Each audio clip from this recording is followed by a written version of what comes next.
Hey, what's going on everyone? Hawks21 here, back with another Splinterlands video. So it is time for the Splinterlands Madness National Championship. So we have two matches to show you today. As has been the case for the last few, I have no idea how these battles go. I got help from a assistant to set up my browser. So we're gonna find out together. I'm excited. So we're gonna start in Diamond. We have the 1 seed, the Necromancer, who for the most part has breezed through the tournament, coming up against Garnuff. Garnuff in the Final Four knocked off Mondroid, who we'll be seeing later in the Silver Championship. So two very good opponents. I'm excited to see how this plays out and who takes home the grand prize.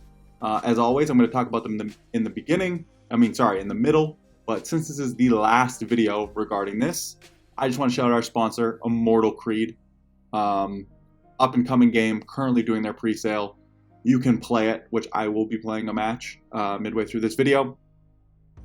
Check them out. They've been great this whole time, and I have a strong feeling this won't be the last time you hear me talking about them. Okay, so let's get into it. The 1 seed Necromancer versus 10 seed Garnuff. Here we have battle number 1. Let's just see what the rule set looks like, and as always, we'll try to make a prediction. So, ooh, this is a tricky one. So we have Magic Reflect. Melee can attack from anywhere with no arrows, right? So it leans heavy melee, right? You're expecting melee just because of this with the Magic Reflect. This is a good play. This is another good play. Good plays by Garnuff. But my lore is just so good. He's not going to take Thorns damage, though. We're going to take some Magic Reflect damage. Not going to take Thorns damage. I think the Thorns is going to be too much. I think the Thorns is going to be too much. We'll see. So I think the Necromancer is going to take this first one. I could be wrong.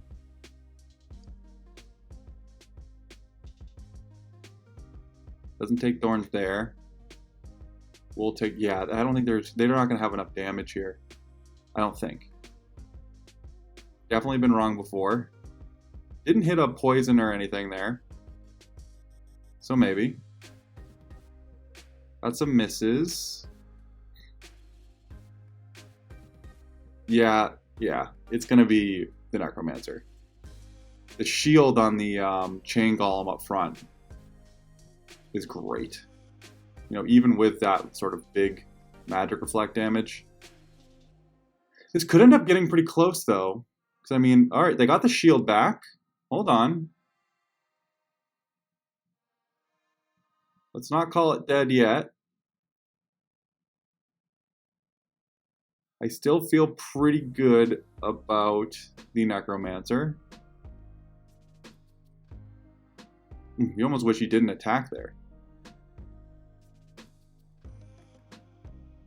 I mean, so what this is gonna let the Scar get going here. Hold on. Oh no! I forgot the Thorns triggers before the Bloodlust. The Thorns triggers before the Bloodlust. Wow. So the Necromancer is going to take this. We will watch it out.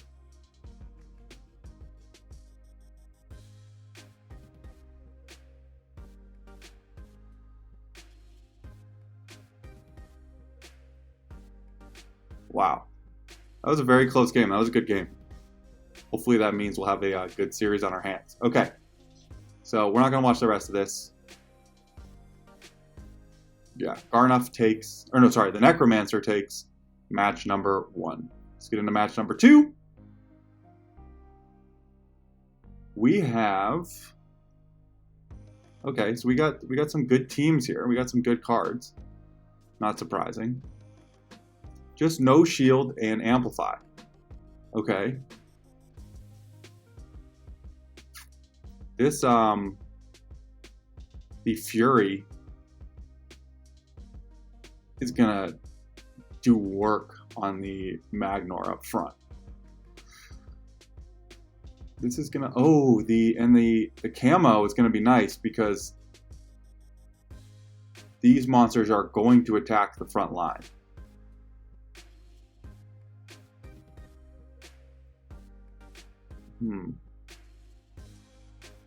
I don't know.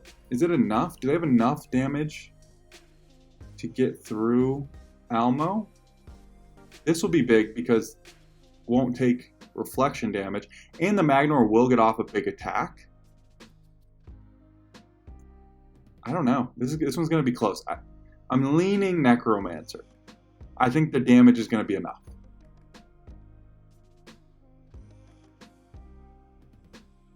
And they're going to be fast, very fast. You know, yeah, once the Magnor gets enraged, so they're going to take some pretty big return fire damage here. Yeah, it's too much damage. You know, it's not even doing blast damage yet, but once... Oh, and they're going to get the trample here. So we're going to get rid of that second. Yeah. Even though you get the resurrect here. Who gets resurrected? Okay. But it doesn't... Yeah, you do get the heal off. There's the 8. So, I mean, you are hitting... There's just not enough damage, right? They can't get through the Magnor on one turn, which then means, you know, you're about to see absolute work. Because then it's going to get the next trample hit. Yeah. Magnor was just too good in this situation. And then all their archery still isn't gone this turn. Too much damage. I did like the strategy from Garnoff there. It just didn't bring enough damage. They had to get through the Magnor. If they got through the Magnor, they'd have a chance. But Magnor's a beast. That is not defensive at all. So it's a little bit of a risk when you play it. But when it works... all right, 2-0. Garnoff probably a must-win here. So we got the same summoner back and forth. It's going to be archery only. This battle's going to be chaos. So archery only. Is this going to be the difference? Just a War Chang up front with the melee attack?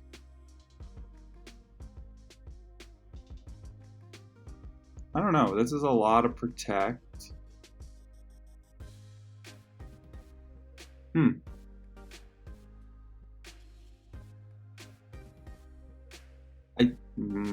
I don't know. I have no idea. I don't know. We're going to have to play this one out. I like the War Chang up front, specifically with the Enrage. But I don't know how this is going to play out. We got so much Magic Reflect. The shield up front, the shield ability on the, was it Hero of Beyond, right? Yeah, Hero of Beyond was a great call. Yeah, but see, this War Chang right now is going to be nuts. Yeah, getting some misses here. It's going to hit it for 3. Yeah, it's the War Chang. War Chang was a very good call when you add in the Enrage. And now the Martyr isn't going to do anything. I mean, it'll bring back a shield, but it can't attack from the first position. It'll make it a little bit more annoying if... You know, the big thing here, too, is... I mean, actually, it just went away because of the return fire. Yeah, it's going to be the War Chang. The War Chang got it done. All right, 3-0 for the Necromancer. Are we going to see a miracle comeback from Garnoff? Just some great plays from the Necromancer. You know, not much you can do. Unless, of course, you had the cards he played. We'll watch this one out. Got rid of the shield here, but only need to get rid of one more monster. Oop, not going to happen there. Yeah, the next turn, the one up top is going to eliminate itself. Boom. Okay, so now eventually the War Chang just has to hit twice. Miss, miss. There's a hit, one more. What is it, 65% chance to miss? It would eventually hit. There it is. 3-0 Necromancer. Oh, Battle 4. And right off the bat, I see the infamous Kitty Almo combination. Let's see, is this no melee, it looks like, potentially? Yeah. Okay.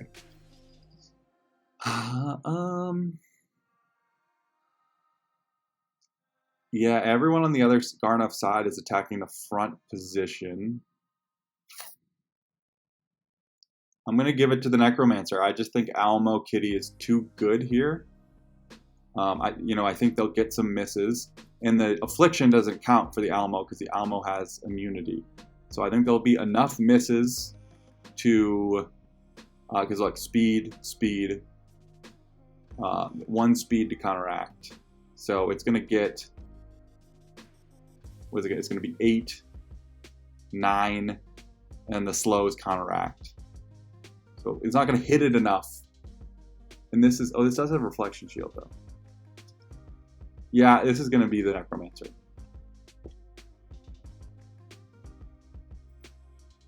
I think this even could potentially come down to fatigue. And the Necromancer is going to win in fatigue if it does. Oh, I didn't even write. I forgot he brought an Opportunity Monster, which means he's going to be attacking the back line. But even so, this might come down to fatigue. No, there's no heal. Never mind. The heal, Garnoff doesn't have a heal for the Alamo, so it will not come down to fatigue.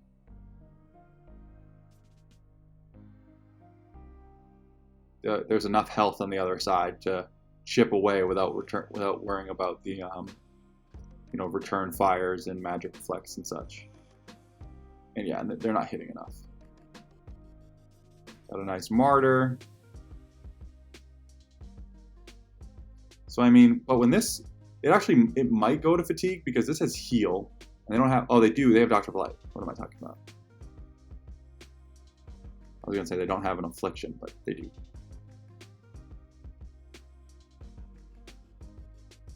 We're gonna watch this out just because we're about to crown potentially the champion. We're gonna crown the champion here.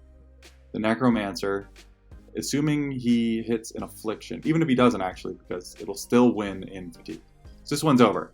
So the Necromancer is the inaugural tough word, Splinterlands Madness Diamond Tournament Champion.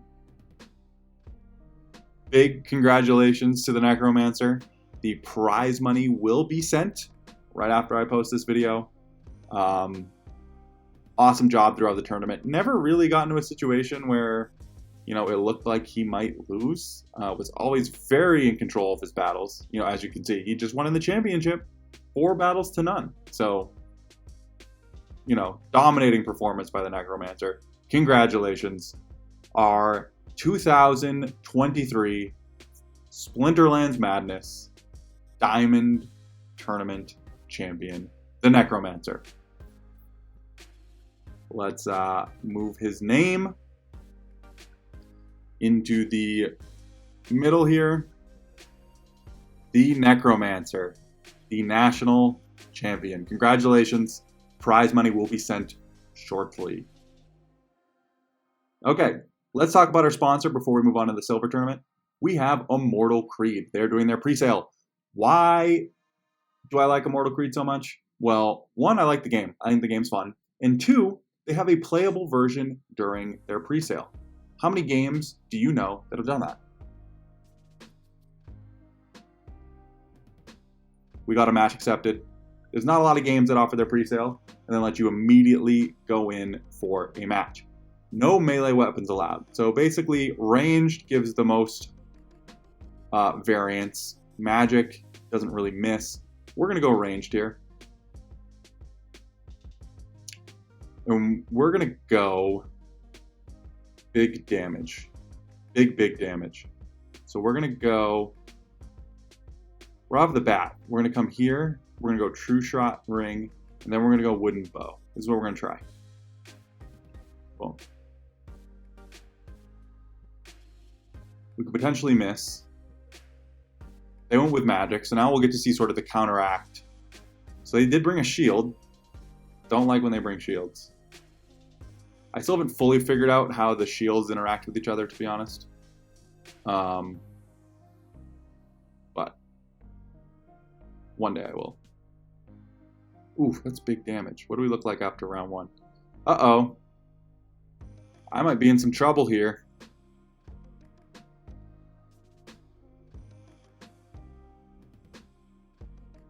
Yeah, I think I'm in some trouble. I mean, so my range will get boosted at some point.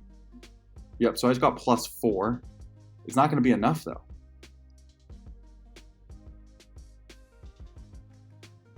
Uh-oh. Let's see. Yeah, it's not going to be enough. You know, as you can see, I still have a lot to learn with this game. Range is now +12. Still not going to be enough. I would need to do like an absurd amount of damage here. Which, because of the shield, I don't think that's possible. I do stay alive for... I mean, can we tie? Like, what if... I don't think I'll be able to have enough damage to get 15 here. 14! Oh!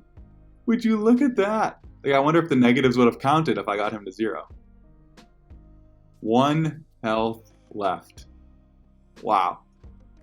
Alright, I've been having a hard time. This game's tough. This game's challenging. And I mean, we have a very base version of this. I'm very excited to see sort of when they add in sort of more features and options. Speaking of more features and options, so right now, you can go into the shop.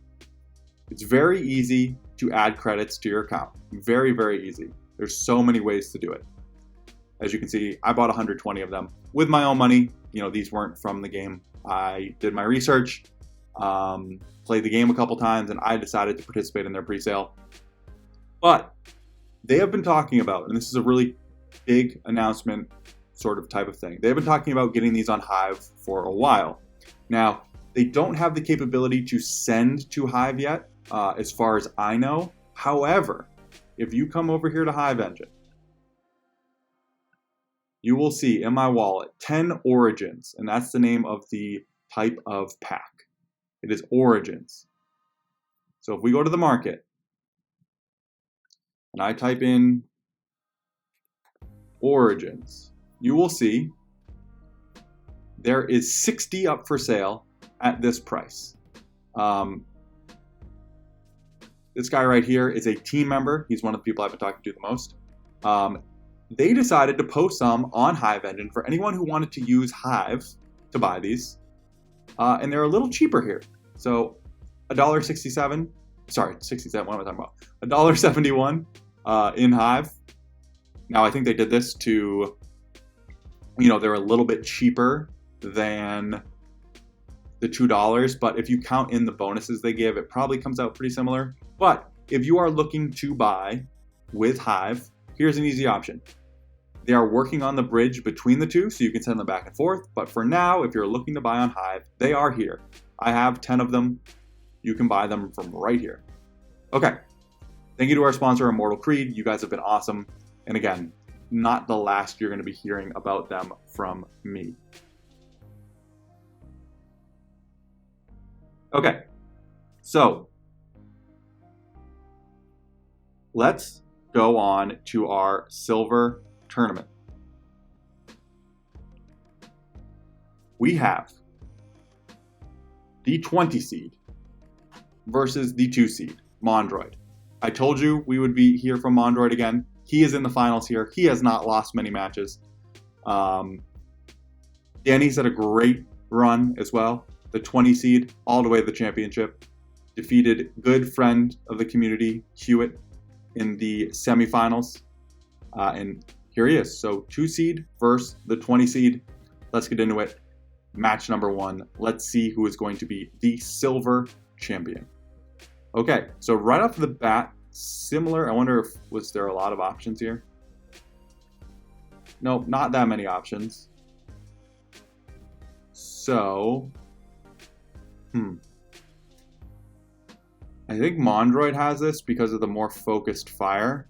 Like the Deep Lurker is going to get pretty distracted here and then here. And these guys are all going to be attacking here. So I think Mondroid. I think the split version of the Deep Lurker that we're going to see here is going to be a problem. Yeah, and specifically also, I didn't even see the Divine Shield thing. With the Divine Shield, ooh, it's a big miss. But it still doesn't matter. you know, it's going to, oh, and the miss. It just is going to take too many hits for the deep lurker to, the one thing that could counteract this, though, is that if they win the battle of the demon sharks. So, ooh, I did not see that coming. Hold on now. Oh, and another miss. The Murdamp here has been killing Mondroid here with these misses. It's going to be Danny. I was not thinking about... Wow. Is it? Wait, is it? Yeah, it is.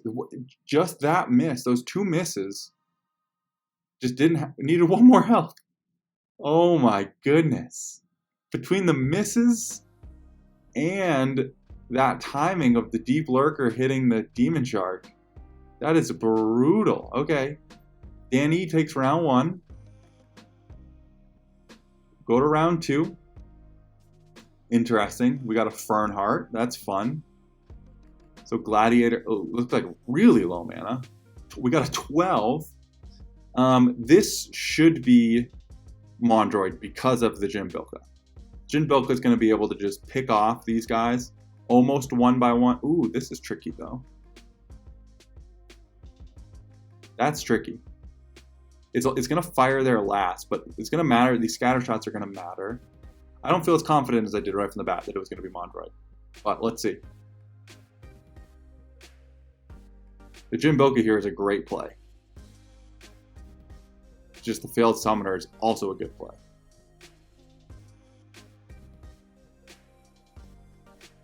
Oh, and we got the Bloodlust. There we go. Oh, and that missed. So yeah, I do think it's going to be Mondroid now. Yeah, because even if, yeah. Because even if they do get rid of the Jimbilka, they just have too much damage. Boom. Mondroid ties up the series 1-1. All right. We're not seeing a sweep here. The third match. Another lowish mana match. Right off the bat, before we even see the rules, is probably Earthquake. It's Earthquake. I like Dr. Blight here. I'm going to give this to Danny. I like the, you know, obviously that's the perfect summoner to play. I like the Dr. Blight play. It's going to be Danny. Danny's going to take round 2, for sure. Whenever I say for sure, I all of a sudden start to get less confident. But I'm fairly confident that it's going to be Danny. Just they're not going to take any Earthquake damage, which is going to make a huge difference. Dr. Blake doesn't have Scavenge, though. The Vroos keeps missing. Oh my goodness. This one didn't quite matter. Yeah, it's going to be Danny, as kind of expected. All they have to do is poison the Bandit here at some point, which they should. And if he gets an attack off, we'll see the Snare ability here. Yep, so now he'll also take Earthquake damage. If he only had a poison there, the Bandit would have been gone. Okay.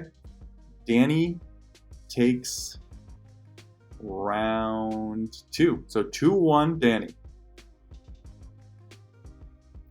We will watch this play out. And there we go. They no longer have someone who can attack. Boom. Boom. Earthquake. There we go. 2-1 Danny. All right. Game 4.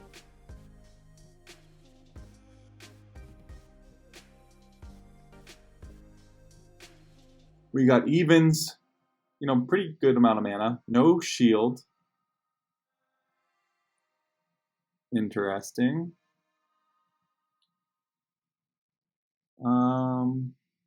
I'm not sure, really. I'm not sure. We're just going to watch this one play out. There's nothing I really see as like a clear play from either side, to be honest. They kind of just put decent cards out all across the board. That poison's nice. Is it going to be Danny again? I think it's going to be Danny again. The Resurrect, okay. Would have been better if there was some shield. I don't think Mondroid's doing enough damage currently. It'll be nice once they get rid of the Elven Mystic on the next turn.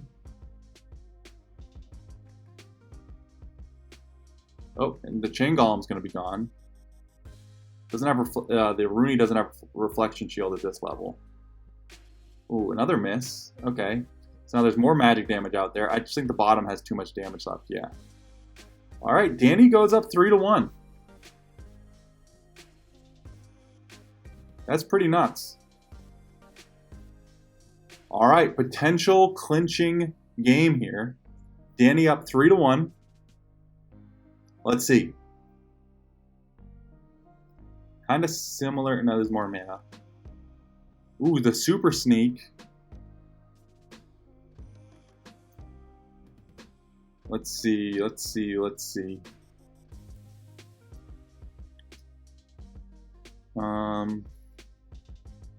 I think Mondroid has too much damage. It's an annoying amount of. I'm gonna give this to Mondroid. I think Mondroid with the Axe Master has too much damage up front, whereas Danny's gonna be spread out a little bit. Oh no, that does go to the back. Sorry, I always forget that. I think I'm gonna go Mondroid still. I'm not changing my opinion here.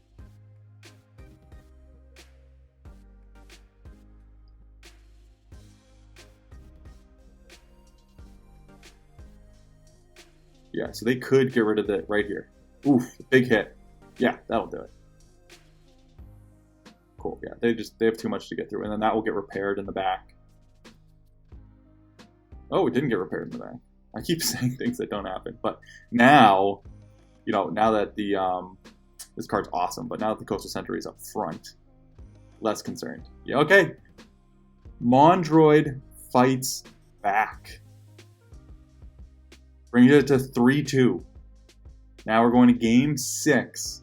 Can Mondroid force a game 7? See, we don't have to watch this anymore.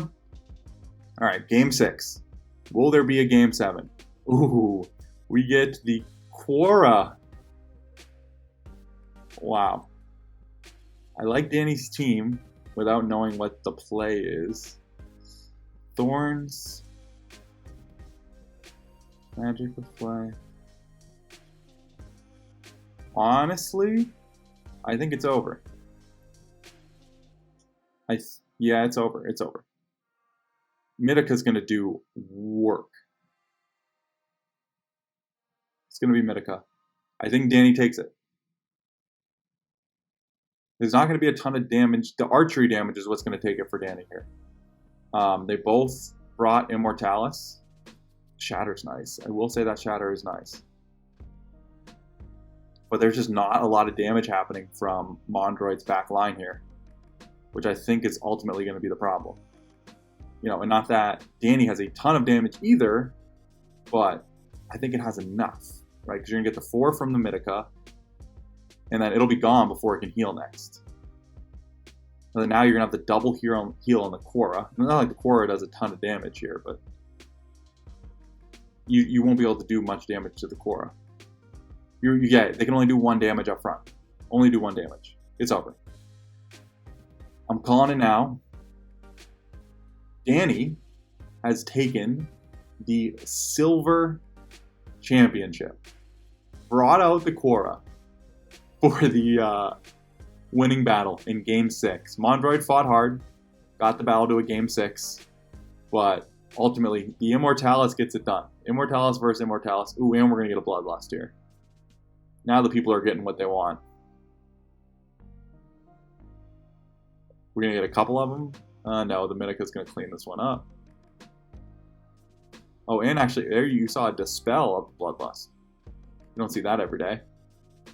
We'll get a nice Bloodlust to end it. All right. Danny gets it done. Let's crown him the first ever Silver National Champion, the 20 seed, Danny. Congratulations. Again, prize money will be out as soon as I post this. This was a lot. It was fun. I'm glad I did it. It was a lot of work. To be determined if I do it again. I would probably need, I would say, I would need to talk to other people in the community. I would need sort of more direct input from Splinterlands, I think, if I was to do this again. It was just a lot of work. I'm glad I did it. I got to talk to everyone who entered this tournament. I met a lot of amazing people. It was a lot of fun to put together. Thank you so much to everyone who competed. Congratulations to the Necromancer and Danny. And once again, thanks to our sponsor, Immortal Creed. Without this, I would not have been able to run this tournament. Again, you have not heard the last of me talking about Immortal Creed. It is a great team. I've really enjoyed interacting with them, and I'm excited to see where their game goes. So I'm an investor in the game. As always, do your own homework. But this has been the first annual, maybe the last, we'll see, Splinterlands Madness Tournament. If you enjoyed tournaments like this, let me know. That's the only way I'm going to know if I should do one of these again. But yeah, I would love to hear your feedback. Congratulations to the champions. Thanks for coming, and I will talk to you guys soon.